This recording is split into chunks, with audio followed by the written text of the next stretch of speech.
Magandang araw po, welcome po sa aking channel, Log9 TV. Patala sa 10.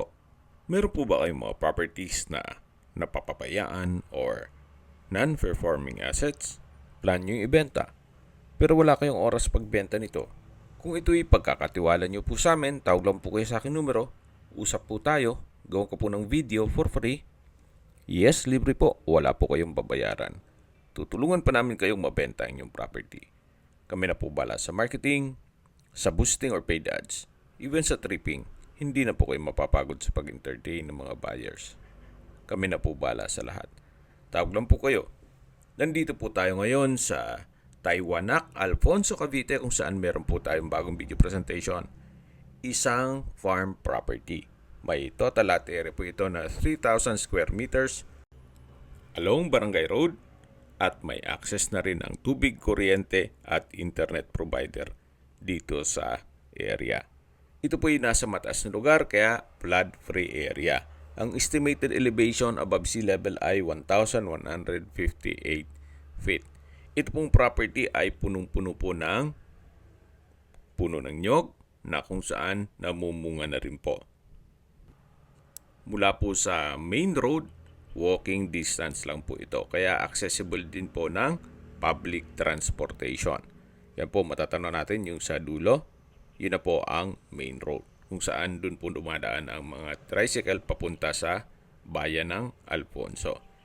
At tungkol naman sa distance, location at travel time, pag-usapan natin sa dulong parte ng video pati presyo nito. Yan po, tunghayan niyo po itong napagandang lupain kung saan napakatahimik po ng lugar, sariwa ang hangin, at malamig po ang klima. Hindi po ganun kalapad ang daan. Pero once na maayos na po yan, 5 meters naman po ang dapat lapad ng lahat ng barangay road. Patag naman po ang lupa at ito'y regular cut.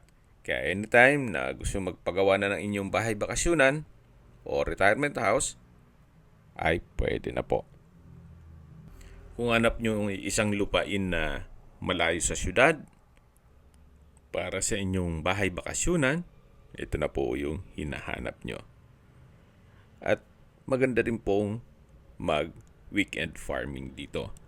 Gawa ng malapit din po ito sa Tagaytay. Sabi nga nila, ang planting is stress reliever. O gardening helps release serotonin and endorphins. Yan po yung ating natural feel-good hormones na nag-promote ng mental well-being. Nasa gitnang parte na po tayo ng lupa na kung saan punong-puno pa rin po ng puno ng nyog. At sa dami po nito, hindi na po mabilang ni owner. Okay, sa distance, location at travel time portion na po tayo. Mula po sa bayan ng Alfonso, Cavite, ang distance is 2.5 kilometers at ang travel time is 5 minutes. Kumpleto na po doon gaya ng public market, groceries, convenience store, remittance center, banks, schools, church at hospital. Yan po yung lagi kong binabanggit sa aking video na dapat nyo i-consider sa paghanap ng property, yung meron pong malapit na hospital. Hindi ko naman po sinasabing sakitin kayo. Yan naman po for emergency purpose lang naman. At mula naman po sa Welcome Arc, yung nadadaanan nyo po sa Tagaytay Nasugbu Highway ng mga nagtitinda ng karne ng baka. So makikita nyo po doon yung Welcome Alfonso. Mula po doon, ang distance is 9.3 kilometers at ang travel time is 15 minutes. Pero meron na pong tinatawag na Tagaytay Bypass Road na kung saan malapit lang po yon sa Luksuhin Public Market. Sa ngayon, medyo putol pa yung daan pero dadaanan na rin po mula sa Sikat going to Luksuhin. Then mula naman po sa Sky Ranch, ang distance is 15.3 kilometers at ang travel time is 30 minutes. Mula naman po sa Twin Lakes, ang distance is 12.9 kilometers at ang travel time is 24 minutes. Kung manggagaling naman po sa Tagaytay Rotonda, ang distance is 19 kilometers at ang travel time is 35 minutes.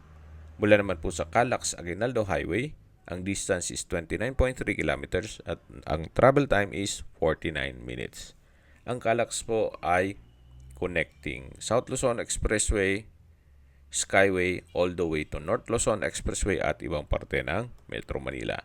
At mula naman po sa Manila o sa airport, ang distance is 63.6 kilometers at ang travel time is 1 hour and 54 minutes. So mula po Manila, kung sakali man may kondo kayo doon, 1 hour and 54 minutes, nandito na po kayo sa inyong farm o baka yung bakasyonan na kung saan pwede po kayo mag-weekend farming. Okay, sa presyo na po tayo. Binibenta po ito ni owner sa halagang 5,000 pesos per square meter. Again, ang titulo po nito ay on process na at palabas na po ito. Kung may mga katanungan po kayo, tawag lang po kayo sa aking numero. At sa mga kababayan naman natin nasa ibang bansa, meron po akong Telegram. Sa mga iPhone user naman, may iMessage. Meron din pong Imo, Skype, Viber at WhatsApp. Same number lang po, 0917-316-3399. Sa mga nagtatanong naman po ng aming Facebook, meron po aming Facebook page na Nob9TV at Facebook Real Video. Meron din pong TikTok at Instagram. May ibang YouTube channel po kami na The Nob9TV channel, Nob9TV Listings, Nob9TV On The Spot, at Nob9TV Updates. Sana po naibigyan nyo ang video presentation. Paki-like and subscribe na lang po sa aking channel para ma-update din po kayo sa aking future listings. Kung sakala po hanap nyo mas malaking sukat na lupa, meron din po kami ibang listings na pwede nyong pagpilian. Huwag po kayo mag-atubiling tumawag sa amin, then let us know your budget para malaman namin kung anong property pwede namin ilok sa inyo. Sa lahat ng viewers, subscriber at nagtiwala po sa amin, salamat po sa suporta. Ingat po kayo lagi at yung pamilya. Maraming salamat po.